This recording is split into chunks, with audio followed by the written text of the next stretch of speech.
movie friends, we're on day 28 of our 31 days of horror movie villains, and today we're talking about Remick from Sinners. Remick is such an interesting character. He's not just like this two-dimensional vampire character we get from other horror movies.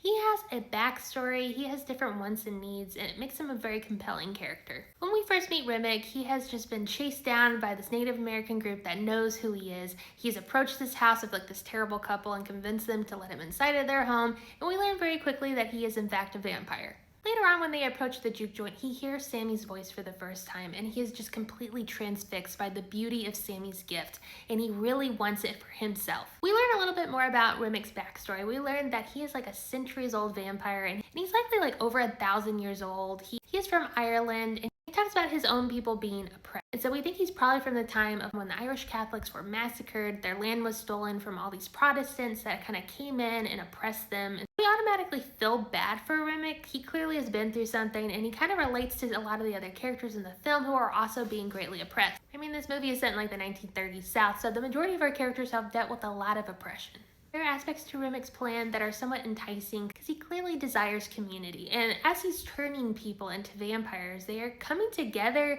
and even like the people he turned at the beginning of the movie who are clearly terrible people, they've turned into like decent, nice people as people are entering like this almost like hive mind connected to Remick. All coming together, and people seem kind of like happy and at peace almost together, but it's terrifying. Remick can manipulate everyone, and he can go into their mind, take some of their memories, and use that against them to manipulate them further. So not only does Remick have like vampire abilities, he can get into people's minds so easily to manipulate them. And his main objective is to get Sammy, because he so desires Sammy's gift. His greatest desire is to connect with his ancestors, and we learn that if you become a vampire in this world, your soul is trapped within your body. You're completely cut off from your like heritage, your family, and so he so greatly desires to connect with the people he once was close with. He wants Sammy's gift in order to do that, because Sammy's musical gift is a way for him to reach beyond. Doing so and trying to force his way onto other people, he's becoming an oppressor himself. He was once oppressed, but by forcing his way onto Sammy and everyone at the juke joint, he is becoming the oppressor.